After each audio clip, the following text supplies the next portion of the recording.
नमस्कार मित्रांनो, स्वागत आहे तुमचं आपल्या नवीन व्हिडिओमध्ये. मित्रांनो, कदमवाडी महाराष्ट्र केसरी या मैदानामध्ये सेमी झाल्या आणि सेमीमध्ये खूप असा राडा झाला.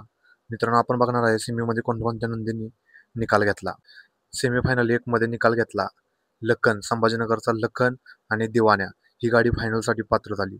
अतिशय सुंदर स्पीड लागलं होतं या गाडीला आणि ही गाडी आपल्याला फायनलमध्ये पळताना दिसणार आहे. सेमी क्रमांक 2 मध्ये काटाकीर लढत झाली. सेमी क्रमांक 2 मध्ये धार आणि लक्ष्या फायनलसाठी पात्र झाला आणि मित्रांनो मथुर आणि चिक्याची गाडी क्वार्टर फायनलला पात्र झाली. मथुर आणि चिक्याच्या गाडीला पण सुद्धा चांगलं स्पीड लागलं होतं, पण मित्रांनो कडनं गाडी असल्यामुळे मथुर आणि चिक्याची गाडी क्वार्टर फायनलसाठी पात्र झाली. सेमी 3 मध्ये निकाल घेतला भवानी आणि सम्राटने, ही गाडी फायनलसाठी पात्र झाली. भुंगा आणि गोटचा सर्जाने निकाल घेतला होता, पण या गाडीचा तोंडाला फॉल झाल्यामुळे तास पलटी केल्यामुळे या गाडीला निकाल दिला नाही.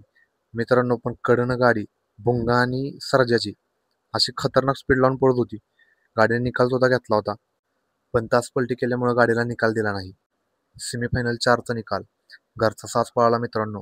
कंदूरचा राजा आणि अर्जुनची गाडी, या गाडीनं अंतर टाकून सेमी पास केला मित्रांनो आणि गाडी फायनलसाठी पात्र झाली. सेमीफायनल 5चा निकाल सेमीफायनल 5चा निकाल मित्रांनो मल्हार आणि रुद्राला दिला. तोंडावरती निकाल घेतला मित्रांनो या गाडीनं. अतिशय सुंदर असं स्पीड या गाड्यांना लागलं होतं आणि या गाडीनं तोंडावरती निकाल घेतला. सेमीफायनल 6चा निकाल रायफल 81-81, मोठ्या मैदानाचा मोठा वस्ताद म्हणून ज्याची ओळख आहे आणि त्याच्यासोबत पळाला लक्ष्या, या गाडीने तोंडावरती निकाल घेतला आणि ही गाडी महाराष्ट्र केसरी कदमवाडी या मैदानात फायनलसाठी पात्र झाली. सेमीफायनल 7चा निकाल सोन्या उर्फ धोनी आणि सम्राट ही गाडी फायनलसाठी पात्र झाली. या मैदानामध्ये महाराष्ट्र केसरीचा मान या सुद्धा गाडीला भेटला आणि या गाडीनं खूप सुंदर असा तोंडावरती निकाल घेतला मित्रांनो. ही गाडी फायनलसाठी पात्र झाली. शेवटचा सेमी आणि सेमीफायनल 8चा निकाल सेमीफायनल 8चा निकाल मित्रांनो चिमण्या आणि साईने घेतला. चिमण्या आणि साई 11-11 ही गाडी फायनलसाठी पात्र झाली आणि क्वार्टर फायनलसाठी पात्र झाली बकासूर आणि सिरसोडची रायफल. नक्कीच पुढच्या मैदानामध्ये बकासूर आणि मथुर कमबॅक करेल.